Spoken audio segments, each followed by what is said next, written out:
Indian cinema के पिछले 10 साल को अगर देखें तो ऐसा लगता है कि इसकी स्क्रिप्ट क्रिस्टोफर नोलन ने लिखी है, क्योंकि जितने प्लॉट ट्विस्ट हमने देखे हैं उतना तो इंसेप्शन में भी नहीं था। यानी पिछले एक डिकेड में इंडियन सिनेमा में इस लेवल पे बदलाव देखने को मिले हैं जो कभी पॉसिबल ही नहीं हो पाता, जिसमें as a true pan Indian cinema की शुरुआत से लेके बॉलीवुड का utter downfall and rise, cinema mafia का कंट्रोल हाथ से निकलना, साउथ स्टार्स का राइज, मतलब जिन साउथ स्टार्स को हिंदी भी ठीक से बोलनी नहीं आती थी उनकी फिल्में हिंदी बेल्ट में हिंदी फिल्मों से ज्यादा कलेक्शन करके जाती है। माफ करना, मैं हिंदी में बात करूंगा।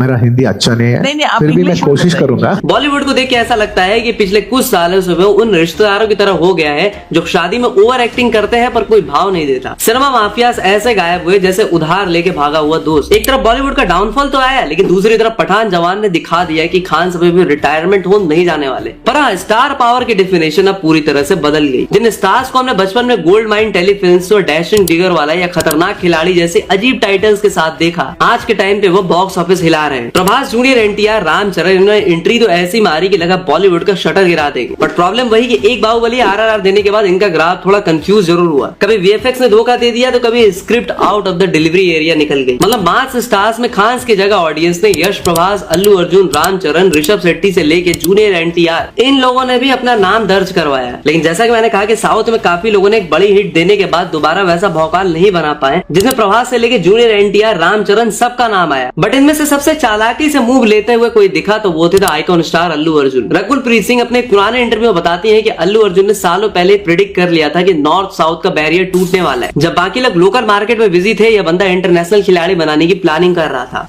Allu Arjun, you know, he always had a vision, मैंने ये पहले भी कहा है, he always had a vision कि मैं तो चलो ठीक है स्टार हूँ, राइट, और मैं जो काम कर रहा हूँ मैं उसे इम्प्रूव करूंगा, बट मैं तेलुगु फिल्म इंडस्ट्री को ग्लोबल लेवल पर कैसे लेके जाऊँ। I remember having this conversation with him Sarrainodu के टाइम पे। अल्लू अर्जुन वो पहला एक्टर था जिसने सबसे पहले नॉर्थ साउथ के बैरियर्स को तोड़ के पैन इंडियन सिनेमा की बात कही थी।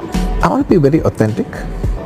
I think if you're authentic in your language, people will feel the authenticity in other languages too. Allu Arjun ने सिर्फ फिल्में नहीं दी थी, उन्होंने पुष्पा के नाम का एक वायरस फैलाया था जो मास्क वैक्सीन से भी नहीं रुका। इसलिए आज की इस इंटरेस्टिंग वीडियो में बात करेंगे कि क्यों Allu Arjun is the smartest actor ever in south cinema, और उनके फ्यूचर प्रोजेक्ट्स पे भी थोड़ी सी बात करेंगे जो उन्हें 2030 तक साउथ इंडियन सिनेमा का सबसे प्रोमिनेंट और इवन ये कह सकते हैं कि इंडियन सिनेमा का सबसे बड़ा स्टार बना देगी। तो अल्लू अर्जुन को स्मार्टेस्ट एक्टर इसलिए कहा जाता है क्योंकि उन्होंने सिर्फ मूवीज नहीं की बल्कि अपना एक सॉलिड ब्रांड इकोसिस्टम तैयार किया। जब आप उन्हें यश, प्रभास या फिर जूनियर NTR से कंपेयर करोगे तो एक बड़ा डिफरेंस नजर आएगा, वर्टिकल इंटीग्रेशन और डिजिटल डोमिनेंस का। देखो, प्रभास और यश पैन इंडिया स्टार तब बने जब उनकी movies like Baahubali, KGF hit हुई, लेकिन अल्लू अर्जुन ने पुष्पा से पहले ही अपनी इमेज स्टाइलिश स्टार और आइकॉन स्टार जैसी कर ली थी। पुष्पा रिलीज होने के बहुत पहले ही अल्लू अर्जुन नॉर्थ इंडिया में एक हाउस होल्ड नेम बन चुके थे। उनका ये बेस किसी बड़े प्रमोशन से नहीं बल्कि यूट्यूब और सैटेलाइट टीवी यानी कि सोनी मैक्स, जी सिनेमा पर उनकी डब्ड मूवीज की वजह से बना था। अल्लू अर्जुन की मूवीज ने यूट्यूब पर ऐसे रिकॉर्ड्स बनाए थे जो उस वक्त किसी बॉलीवुड स्टार के लिए बहुत ही मुश्किल था। सराय नोडू ने 2017-18 के टाइम पे YouTube पर 145 मिलियन प्लस व्यूज क्रॉस कर लिए थे और ये उस वक्त की मोस्ट वॉच्ड इंडियन मूवी बन गई थी। इसने सिर्फ 6 महीने के अंदर 100 मिलियन प्लस व्यूज का माइलस्टोन भी टच कर लिया था। डीजे यानी कि दुवादा जगंदम, इस फिल्म ने भी रिलीज के कुछ ही वक्त बाद 200 मिलियन प्लस व्यूज का रिकॉर्ड भी बना लिया था, जो उस टाइम पे एक रीजनल डब फिल्म के लिए बहुत बड़ी बात थी। इसीलिए अल्लू अर्जुन की सक्सेस का एक बड़ा क्रेडिट गोल्ड माइन टेलीफिल्म्स को भी जाता है। उन्होंने ही यूट्यूब पे क्वालिटी डबिंग के साथ इन फिल्मों को फ्री में अवेलेबल कराया था, और जब पुष्पा रिलीज हुई तो लोग उनके लिए अजनबी नहीं थे। ऑडियंस पहले से उनके एक्शन और डायलॉग डिलीवरी की फैन थी। गोल्ड माइन टेलीफिल्म्स के ओनर मनीष शाह के अकॉर्डिंग पुष्पा से पहले ही अल्लू अर्जुन की डब मूवीज ने टोटल 1.2 बिलियन प्लस व्यूज हासिल कर लिए थे, जो कि किसी भी दूसरे साउथ इंडियन हीरो के लिए कहीं ज्यादा थी। नॉर्थ वेल्ट में लोग उन्हें उनके असली नाम से पहले उनके फिल्म के कैरेक्टर जैसे कि आर्या, लकी द रेसर और डेंजरस खिलाड़ी के नाम से जानने लगे थे। अल्लू अर्जुन का डांसिंग स्टाइल और स्वैग नॉर्थ इंडियन ऑडियंस को इतना पसंद आया था कि बिना किसी थिएट्रिकल रिलीज की उनकी एक कल्ट फैन फॉलोइंग ऑलरेडी तैयार थी। अगर आप नोटिस करोगे तो प्रभास ज्यादातर लार्जर देन लाइफ इमेज पे फोकस करते हैं, यश का फोकस मैचोइज्म और पावर पे होता है, लेकिन अल्लू अर्जुन हर बार एक नया मैनरिज्म क्रिएट करते हैं जो कि रील्स और शॉर्ट में वायरल हो जाता है। पुष्पा से पहले अला वैकुंठपुरमुलु का गाना बुट्टा बम्बा या रमुलु रमुला नॉर्थ में वायरल हो चुका था। उस टाइम पे लोग टिकटॉक रील्स पे उनके स्टेप्स को कॉपी कर रहे थे, और यही चीज उनकी पैन इंडिया रीच को सॉलिड कर देती है। जहाँ दूसरे स्टार्स टॉप टियर मास डायरेक्टर्स का हाथ पकड़ते हैं, वही बनी अक्सर डायरेक्टर्स के साथ एक्सपेरिमेंट करते हैं या पुराने डायरेक्टर्स को नए तरीके से प्रेजेंट करते हैं। जैसे कि सुकुमार, इनके साथ वो ग्रोथ, स्टाइल और सब्सटेंस का बैलेंस रखते हैं। बाकी स्टार्स के मुकाबले अल्लू अर्जुन एक वक्त में सिर्फ एक ही प्रोजेक्ट पे फोकस करते हैं। प्रभास के पास हमेशा 3-4 मूवीज पाइपलाइन में होती है, जैसे कि सालार, कल्कि, राजा साहब, स्पिरिट। इससे कहीं ना कहीं उन पे बहुत ज्यादा प्रेशर बन जाता है। वहीं अल्लू अर्जुन ने पुष्पा द राइज के बाद कोई और फिल्म साइन नहीं की थी, पूरा फोकस पुष्पा 2 पे रखा था और आज भी वो वही कर रहे हैं। इससे एक और चीज होता यह है कि ऑडियंस के बीच स्कार्सिटी पैदा होती है, जिससे मूवी की डिमांड और स्टार की वैल्यू स्काई रॉकेट हो जाती है। अल्लू अर्जुन की टीम ने मीम कल्चर और सोशल मीडिया ट्रेंड्स को बाकी स्टार से बेहतर समझते हैं। ऊपर से अल्लू अर्जुन हमेशा ऐसे रोल्स पिक करते हैं जो उनकी पिछली इमेज को सेटर कर दे। यस ने केजीएफ से रॉकी भाई से एक बहुत बड़ी इमेज बनाई थी, लेकिन अब वो इस इमेज से निकलने का प्रेशर फेस कर रहे हैं। वहीं अल्लू अर्जुन ने अला वैकेंट पुरमुलु में एक सोफिस्टिकेटेड लड़के का रोल किया था और तुरंत बाद पुष्पा में एक देहाती मजदूर और मजदूर से स्मगलर बन गए थे। ये एक्सट्रीम ट्रांसफॉर्मेशन एक जूनियर एनटीआर और रामचरण के करियर में थोड़ी कम फास्ट पेस लगती है। जैसा कि मैंने कहा कि अल्लू अर्जुन ने पैन इंडिया स्टार बनने के लिए राजा मौली का इंतजार नहीं किया। वो पहले ऐसे तेलुगु स्टार थे जिन्होंने केरला यानी कि मलयालम मार्केट में अपनी सॉलिड फैन बेस बनाई और आज भी प्यार से लोग उन्हें वहां पे मल्लू अर्जुन कह के बुलाते हैं। और यहाँ पे कुछ नोलन के 14 पुष्पा को क्रिटिसाइज करते हैं, उसे लेबर क्लास फिल्म बताते हैं। दूसरी तरफ कंटेंट ओरिएंटेड सिनेमा के फैन मल्लू ऑडियंस अल्लू अर्जुन की पुष्पा जैसी मास मसाला फिल्म को भी उतना ही प्यार देती है जितना वो फहाद फाजिल या फिर किसी दूसरे मलयालम एक्टर की फिल्म को देती है। ऊपर से अल्लू अर्जुन पहले ऐसे एक्टर है जिन्होंने अपनी फैन एसोसिएशन को एक प्रोफेशनल ऑर्गेनाइजेशन जैसे कि Allu Arjun fan association AAFA build किया था। ये फैन सिर्फ मूवीज प्रमोट नहीं करते या फिर फैन वॉर में शामिल नहीं होते, बल्कि सोशल सर्विस जैसे HPV वैक्सीन अवेयरनेस ड्राइव भी करते हैं। इसीलिए अल्लू अर्जुन अपने फैंस को सोल्जर्स की तरह ट्रीट करते हैं जो ग्राउंड लेवल पे उनकी ब्रांड वैल्यू मेंटेन करके रखते हैं। और आज के टाइम पे साउथ के 4 बड़े एक्टर्स को अगर आप उठा लो, जैसे कि Prabhas, case, junior NTR, Ramcharan,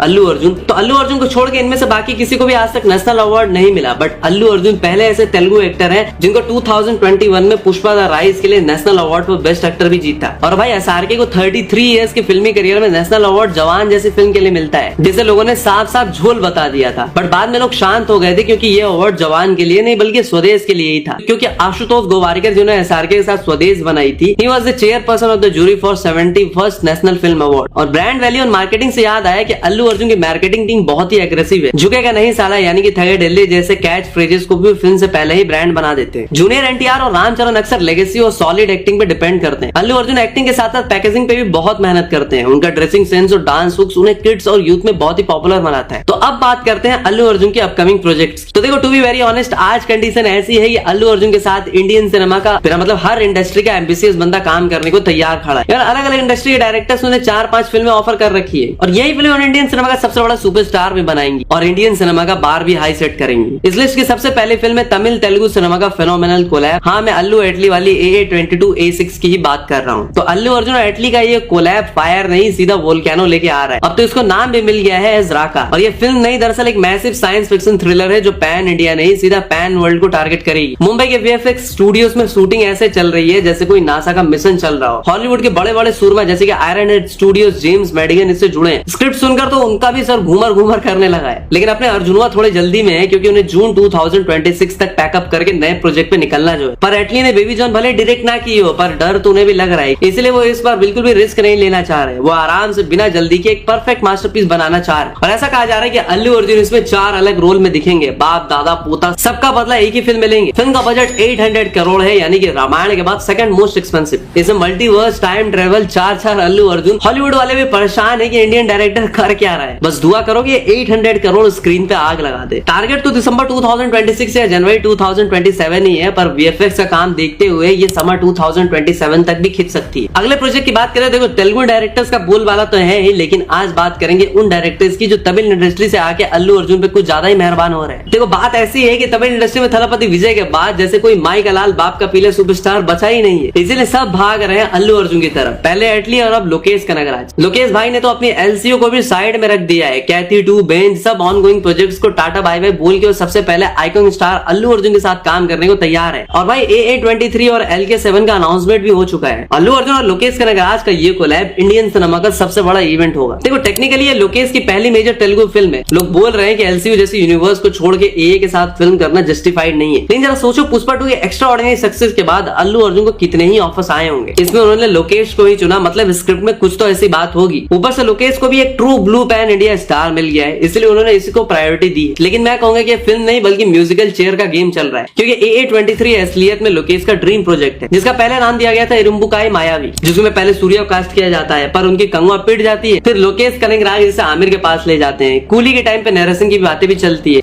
Lokesh and I are supposed to meet up. I think last month we spoke and he said he's coming to Bombay at some point. We'll go through the narration of that. So yeah, that's, as of now, on the cards. Aamir के साथ भी बात नहीं बन पाती और 14 जनवरी 2026 मकर संक्रांति के दिन एक कूल एनिमेटेड टीजर के साथ AA23 अनाउंस कर दी जाती है। मीडिया में जब लोकेश से पूछा जाता है कि आमिर वाली फिल्म का क्या, तो बंदे ने डिनाई करने की जगह बस इतना कह दिया होता है कि अभी सिर्फ अनाउंसमेंट हुई है, बाकी अपडेट्स आगे बताता हूँ। अगली प्रोजेक्ट की बात करें तो कोई फिल्म नहीं बल्कि इंडियन सिनेमा की ही सबसे बड़ी सीक्वल है। मैं बात कर रहा हूँ पुष्पा 3 की। देखो पुष्पा 3 द रैम्पेज सिर्फ एक मूवी नहीं, एक इमोशन बन चुकी है। पुष्पा 2 के रिकॉर्ड ब्रेकिंग सक्सेस के बाद फैंस अब इसके तीसरे पार्ट का बेसब्री से इंतजार कर रहे हैं। पहले पार्ट में हमने देखा कि द राइज कैसे पुष्पा बड़ा बना, दूसरे में हमने देखा रूल कैसे उसने राज किया, अब तीसरा पार्ट है द रैम्पेज। इसका मतलब है कि अब पुष्पा राज सिर्फ रूल नहीं करेगा बल्कि तबाही मचाएगा। स्टोरी अब इंटरनेशनल लेवल पे जा सकती है क्योंकि पुष्पा का बिजनेस सिर्फ इंडिया तक सीमित नहीं रहने वाला। देखो पुष्पा 2 ने वर्ल्ड वाइड 1600 करोड़ ज्यादा बिजनेस किया, इसी वजह से पुष्पा 3 की हाइप 100 टाइम्स ज्यादा है। रिपोर्ट्स के अकॉर्डिंग इसका बजट भी पुष्पा 2 से ज्यादा है, शायद 500 करोड़ के आसपास। अब जापान से लेकर रसिया तक अल्लू अर्जुन की फैन फॉलोइंग बढ़ गई है तो ग्लोबल रिलीज भी बड़ी होगी। यार पुष्पा 3 की बात करें तो मेकर्स का कहना है कि वो सीक्वल की मिल्किंग नहीं करने वाले। डायरेक्टर सुकुमार ने कंफर्म कर दिया है कि उनके पास पुष्पा 3 के लिए काफी सॉलिड मटेरियल है। उन्होंने स्क्रिप्ट पे काम करना शुरू कर दिया है और वो विजुअल और एक्शन पे पहले से कई गुना बड़ा प्लानिंग करने में लगे हैं। सुकुमार इस बार VFX और CGI पर भी सबसे ज्यादा खर्चा करने वाले हैं। इसके अलावा अल्लू अर्जुन और त्रिविक्रम श्रीनिवास की जोड़ी इस बार फिर से धमाका करने को तैयार है। जुलाई सन ऑफ सत्यमूर्ति और अला वैकुंठपुरमुलु की हैट्रिक के बाद उनका 4th कोलैबोरेशन इंडियन सिनेमा का सबसे बड़ा स्पेक्टिकल होने वाला है। फिल्म का बजट भी मैसिव है, रिपोर्ट के अकॉर्डिंग 1000 करोड़ क्रॉस हो चुका है और इसे India costliest mythological fantasy film बताया जा रहा है विद डिवोशनल थीम, क्योंकि हाँ इसमें रामायण और महाभारत के भी रेफरेंसेस होंगे। और पैन इंडिया रिलीज तो प्लान है मल्टीपल लैंग्वेजेस में, लेकिन कुछ लोग इसे भगवान कार्तिकेय पे बेस्ड फिल्म भी बता रहे हैं। वैसे भी साउथ इंडिया में खासकर तमिलनाडु में भगवान मुरुगन यानी कि कार्तिकेय सिर्फ एक देवता नहीं बल्कि वहाँ की संस्कृति और पहचान का एक हिस्सा है। उन्हें तमिल कडवुलु यानी कि तमिलों को भगवान भी कहा जाता है। नॉर्थ इंडिया में कार्तिकेय जी को अक्सर एक योद्धा और ब्रह्मचारी के रूप में देखा जाता है, लेकिन साउथ में उन्हें एक सुंदर युवा और ज्ञानी देवता के रूप में पूजा जाता है। उन्हें तमिल भाषा का जनक और संरक्षक भी माना जाता है और ऐसा कहा जाता है कि अगस्त मुनि को तमिल भाषा का ज्ञान भी मुरुगन नहीं दिया था। इस फिल्म का स्केल कल्कि 2898 AD या बाहुबली जैसा ग्रैंड होगा, जिसमें त्रिविक्रम के आइकॉनिक डायलॉग्स के साथ हैवी स्पिरिचुअल एलिमेंट्स भी होंगे। इस फिल्म के प्रोड्यूसर अल्लू अर्जुन के बाबूजी अल्लू अरविंद और एस राधा कृष्ण है। ऑफिशियल अनाउंसमेंट जल्दी एक्सपेक्टेड है, लेकिन अभी तक फिल्म अनटाइटल्ड है। शूटिंग शेड्यूल्स पे डिले हुए हैं। अर्लियर 2025 में शुरू होने वाला था बट अब 2026-27 में शिफ्ट हो गया है। लीड में अल्लू अर्जुन ने ये बात पक्की है, कोई कंफर्म फीमेल लीड या सपोर्टिंग कास्ट तब तक अनाउंस नहीं हो पाया। पास्ट फिल्म जैसे कि अला वैकुंठपुरमुलु में पूजा हेगड़े, तब्बू, जयराम वगैरह थे, लेकिन इसके लिए फ्रेश कास्टिंग होगी। रूमर्स में कोई बिग नेम्स नहीं है, फोकस स्टोरी और स्केल पे ही है। 1000 करोड़ का बजट, हेवी VFX और CGI का यूज होगा क्योंकि ये त्रिविक्रम का फर्स्ट मेजर VFX प्रोजेक्ट। ऊपर से कहा जा रहा है कि इसमें genre bending plot with grand sets और माइथोलॉजिकल एलिमेंट भी होंगे। पॉसिबली फिल्म 2 पार्ट्स में रिलीज होगी। लोकेशंस अभी भी रिवील नहीं हुए हैं, लेकिन पीरियड ड्रामा स्टाइल में एक्सोटिक शूट्स एक्सपेक्टेड है, जैसे पास्ट में फ्रांस, स्विट्जरलैंड वगैरह में हुआ था। इसके अलावा कुछ रूमर्ड प्रोजेक्ट भी है, जैसे कि अल्लू अर्जुन एंड संदीप रेड्डी वांगा की फिल्म, फिर अल्लू अर्जुन राजा मौली की फिल्म जो काफी टाइम से पेंडिंग है। और इन अपकमिंग प्रोजेक्ट्स और अल्लू अर्जुन के स्मार्ट मूव से आप समझ गए होंगे कि why Allu Arjun is the smartest actor in the south cinema. वैसे आप इस पे क्या ओपिनियन रखते हो वो भी बताओ, और आप वीडियो अच्छी लगी हो तो लाइक करो, इसे और भी लोगों तक पहुंचाओ। तो मिलते हैं अगली वीडियो में, तब तक के लिए हर हर महादेव।